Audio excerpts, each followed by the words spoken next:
키워드 주시. 9시 땡 소등, 불 꺼진 서울의 밤. 자, 지난 주말에도 국내 코로나19 신규 확진자가 600명을 넘어섰습니다. 이에 정부가 내일부터 이 수도권은 사회적 거리 두기를 2.5단계로, 그 외 지역은 2단계로 격상하기로 했습니다. 먼저 관련 영상 먼저 보고 오겠습니다. 12월 5일부터 저녁 9시 이후 서울을 멈추겠습니다.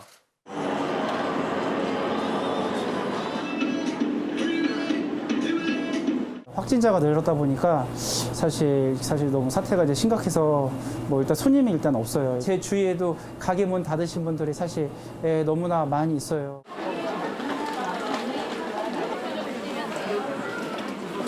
카페 가는 거 되게 좋아해서 많이 돌아다니고 카페도 가고 하는데 요즘에는 갈 곳도 없다 보니까 책이나 보려고. 얼른 장 보셔가지고 계산대로 이동하셔야 됩니다. 자, 21시 이후에는 계산이 안 됩니다. 저희 9시까지 영업이라서 내일 8시 이후로 와주시면 될 것 같아요. 수도권은 거리 두기를 2.5단계로 격상하겠습니다. 연말까지 3주간 시행하고자 합니다. 대통령은 이에 따라서 가용한 인력을 최대한 투입해서 수도권 지역의 현장 역학조사 역량을 강화하라고 지시했습니다. 자, 김원미 기자. 서울 지역은 지난 주말부터 벌써 이 조치들을 시행하고 있잖아요. 네. 지난 주말 번화가 모습은 좀 어땠어요? 네, 앞서 저희 같이 영상 좀 보셨습니다만 명동거리, 서울 종로거리 상당히 한산했습니다. 사실 그 네온 사인이 번쩍번쩍하지만 그 번쩍이는 네온 사인이 좀 무색해질 만큼 사람이 정말 없었는데, 네, 근데 이렇게 사람이 없는 거리, 당장 오늘 밤 오늘 밤 12시, 그러니까 내일 0시부터는 수도권 전역의 거리가 이렇게 될 것으로 예상이 됩니다. 왜냐하면 오늘 밤 자정부터는 수도권 전역이 이제 사회적 거리두기 2.5단계로 격상이 되기 때문인데요. 이렇게 격상이 되게 되면 마트, 백화점, 영화관, 독서실, 네, 모두 다 문을 닫게 됩니다. 그리고 프로 경기는 모두 무관중으로 진행이 되고 그 실내 체육시설, 헬스장 이런 것들도 모두 문을 닫게 되는데 여기서 약간 학부모님들 주의하셔야 될 점이 있을 것 같아요. 예, 실내 체육시설에는 태권도장, 검도장 이렇게 학생들이 다니는 곳도 있기 때문에 이런 곳들도 모두 문을 닫는다는 점 한번 알아보셔야 될 것 같습니다. 근데 이렇게 사실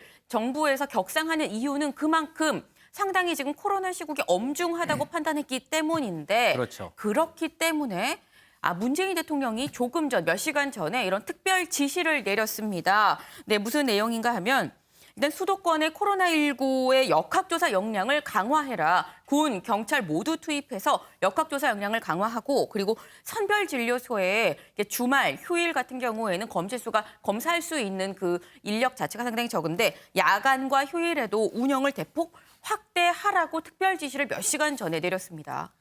윤 대표님, 네. 일부 전문가들은 이런 조치들이 너무 늦은 거 아니냐, 늑장 대응 아니냐 이런 비판을 하는데 윤 대표님은 어떻게 보세요? 그런 지적이 상당히 일리가 있죠. 물론 정부의 고민은 일단은 읽을 수는 있어요. 경제하고 방역 두 마리를 잡다 보니까 방역을 너무 강화하다 보면 경제가 너무 죽거든요. 네. 그래서 방역을 단계적으로 좀 봐가면서 조절한다, 수위를 조절한다 했는데 너무 좀 근시안적으로 내다보지 못한 거 아니냐. 지난달 19일 날 1.5단계였거든요. 네. 지금 벌써 2.5단계가 됐어요. 19일 날 1.5단계, 24일 날 2단계, 그다음에 이달 1일 날 2단계 플러스 알파, 그리고 내일부터 불과 닷새 만에 2.5단계로 네. 상향하니까 너무 수능이나 크리스마스, 송년회를 앞두고 선제적인 좀 조치 좀 나갔으면은 이렇게까지 고무줄 방역 소리는 안 들을 텐데 너무 좀 아니란 거 아니냐. 그리고 또 정치 방역이라고 또 비판도 받잖아요. 네. 또 광화문 집회 갖고 살인자 얘기까지 했습니다만 또 민노총이나 이런 데서는 또 조치가 좀 제대로 좀 안 나왔거든요. 그런 점에 좀 아니란 거 아니냐 이런 생각이 들고 우선 이래도 좀 선제적인 조치 더 필요한 거라면은 수도권에는 3단계라도 갈 수 있게 눈 딱 감고 이왕 맞을 거 좀 빨리 맞고 내년부터 새 출발하자는 식으로 연말 경기는 죽더라도 3단계로 가는 것도 검토해 봐야 되지 않느냐. 그리고 지금 진단검사 하루에 11만 명 정도 할 수 있거든요. 네. 근데 지난 휴일 날 2만 3천 명에 그쳤어요. 네. 그러니까 아직도 확진자가 있는 거에 비해서 좀 적게 나오는 측면이라 더 좀 이것도 좀 강화해가지고 젊은 층들 무증상장이 40%나 되고 이런 게 많잖아요. 네네. 더 좀 진단 역량을 대통령 말씀대로 총동원해가지고 선제적인 조치에 지금이라도 나서야 된다 이런 생각이 듭니다.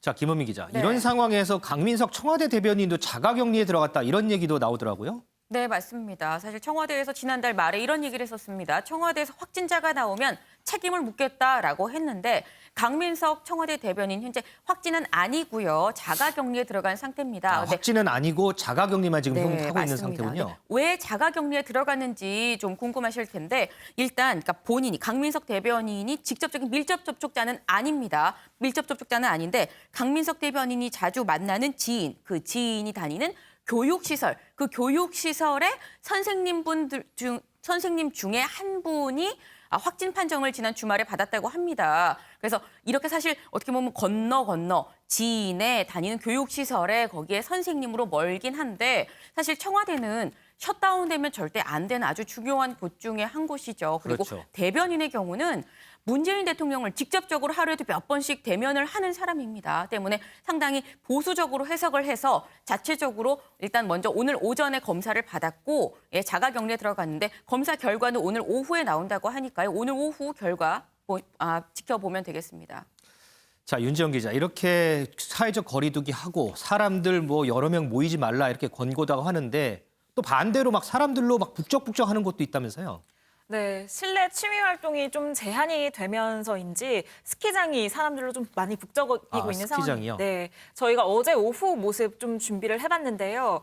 왼쪽을 보시면 경기도의 한 스키장에 스키를 타기 위해서 리프트를 타기 위해서 긴 줄을 서 있는 저희 다 모습. 사람인가 보죠? 네, 볼 수 있습니다. 거리두기가 거의 무색한 모습인데요. 이 모습을 보고 네티즌들은 의료진을 생각해서라도 외출을 자제해야 한다. 뭐 이런 우려 섞인 반응들이 나오고 있습니다.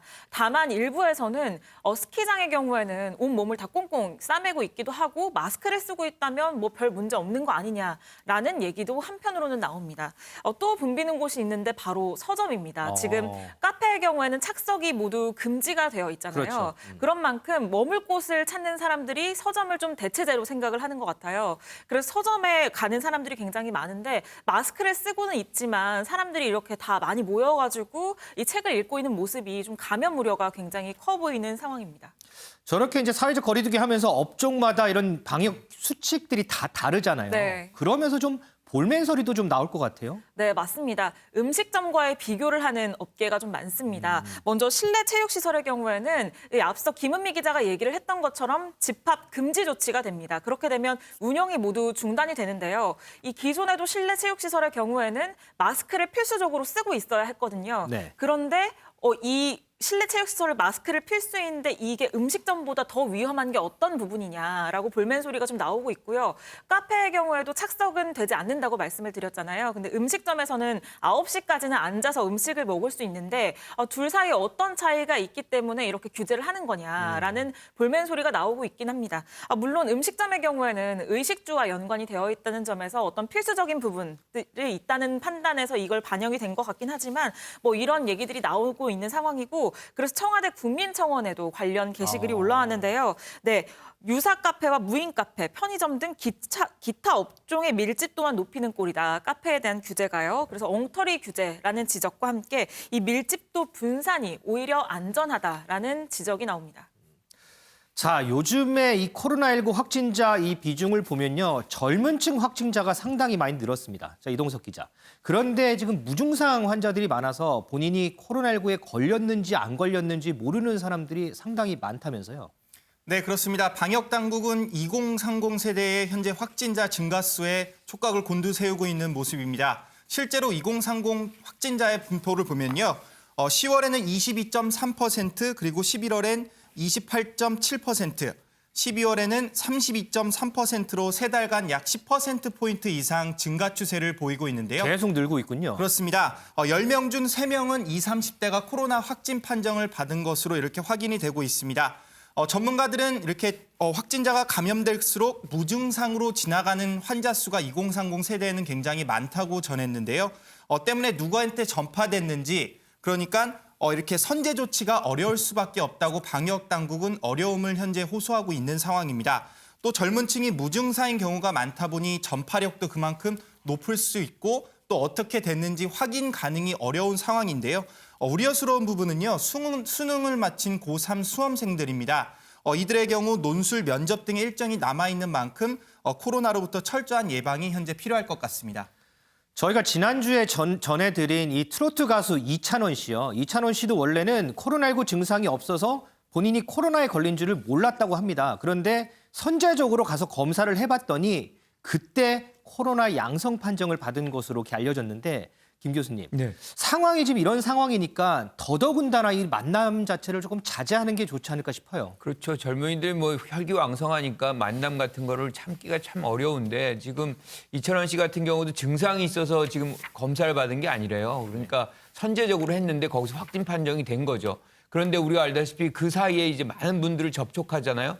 그 사이에 이제 또 감염이 확산될 수도 있는 것이기 때문에 젊은 층들은 어떻게 보면 조금이라도 이상 징후가 있으면 바로 검사를 받아야 되겠다는 것이죠. 그런데 이제 우리가 통상 이 낙인 찍기라는 게 있어요. 그래서 뭔가 이렇게 감염이 되면은 막 멀리하고 뭐 이런 것들도 있고 회사에서는 또 뭐 처벌을 한다. 또 뭔가 이제 불이익을 준다. 뭐 이런 얘기들도 있단 말이에요. 그러니까 자꾸 숨깁니다. 숨기고 검사 잘 안 받으려고 하는데 요번에 이제 대학교 같은 데서도 이제 논술 시험 같은 경우는 또 뭐 확진자 같은 경우는 안 받고 또 뭐 자가격리라도 안 받고 이래요. 그러니까 이제 그때 막 약을 먹고 가서 해열제를 먹고 가서 또 보는 사람도 있다 그러니까 그런 어떤 것들을 하지 말고 오히려 공개적으로 얘기할 수 있는 환경을 조성해서 그렇게 해서 이제 검사를 많이 받게 하는 것이 방역의 가장 좋은 방법이 아닌가 이렇게 생각을 합니다. 정부에서도요, 이 검사 기준을 완화한다 뭐 이런 얘기도 있는데 본인의 몸이 조금만 이상해도 가서 좀 검사를 받아보는 게 본인을 위해서도 우리 가족을 위해서도 좋을 것 같지 않나 싶습니다. 자, 해외 상황도 한번 알아보죠. 저희 집 아이들도 그렇고요. 지금 요즘에 아이들이 가장 기다리는 사람이 아마 산타 할아버지가 아닐까 싶습니다. 자, 김은미 기자. 네. 올해는 산타 할아버지한테 선물 받을 수 있어요? 일단 코로나 시대라고 저희가 지금 얘기를 할 수 있을 것 같아요. 그러니까 코로나가 발생한 이후 요즘 트렌드는 다 모두 비대면입니다. 산타 할아버지도 이런 사회적 트렌드 뭐 비켜갈 수 없겠죠. 산타 할아버지도 비대면으로 온다고 하는데 어떤 모습인지 영상 먼저 보고 오겠습니다. Hello, this is Santa. Hello, can you hear me? Oh, you guys have been growing for 1 year. 5 now. Yes, great. Please stand up so we can see how tall you are. Oh, yeah. Oh my gosh, you got so big. Well, it's so fun to see you guys. We're going to have to go give him a carrot. But Santa will see you Christmas Eve, okay? Or not see you, but be at your house. All right, wave. We're going to say goodbye right now, but we'll see you soon. But the same amount of cheer. Usually we have it inside. We're invited to the drive-through experience with a man from the coronavirus is really affecting everything and everyone this year. 네, 영상 보셨는데요. 절로 미소가 지어지는 귀여운 아이들 모습입니다. 산타 할아버지랑 할머니 비록 직접 볼 수는 없지만 저렇게 화상 통화를 통해서 저렇게 만나는 모습이었는데요. 네. 루돌프한테 당근을 주러 가야 된다고 할머니가 이제 안녕이라고 얘기를 하는데 이분들 사실 이렇게 정말 이 산타 할아버지 할머니 일을 한 일에 가장 바쁜 시기를 보내고 있다고 합니다. 오히려 이제 대면으로 아이들을 만날 때보다 훨씬 바쁜데 사실 이렇게 해주는 게 공짜는 아닙니다. 네, 5분에 우리 돈으로 5만 원, 뭐 10분이면은 우리 돈으로 7만 5천 원 정도 한다고 하는데 역대 가장 바쁜 크리스마스 시즌을 보낸다고 하는데요. 근데 이렇게 비대면 방법이 꼭 화상 통화만 있는 건 아닙니다. 아까 보셨지만. 차로 가는 드라이브 스루도 있는데 그러니까 차를 타고 가다가 이제 중간에 선물을 받고 그리고 저렇게 그 길을 쭉 따라가다 보면은 산타 할아버지가 저렇게 나옵니다. 네, 그래서 산타 할아버지랑 차 안에서 안녕하고 인사를 마스크를 쓴 상태에서 인사하는 모습인데 근데 사실 말을 하진 않았어요. 지금 보시면 손을 이렇게 쓰고 있는데 저 아이들 모두 청각 장애를 가진 아이들이라고 하는데요. 근데 다행히 이 산타 할아버지도 수화를 할 줄 아는 분이셔서 아이들과 같이 수화로 좀 소통을 할 수 있었다고 하네요. 조금 전에 화상통화 장면에서 산타 할아버지가 크리스마스 이브에는 만날 수 있을 것이다 이런 얘기를 했는데 전 세계 아이들한테 가장 희소식이 아닐까 싶습니다.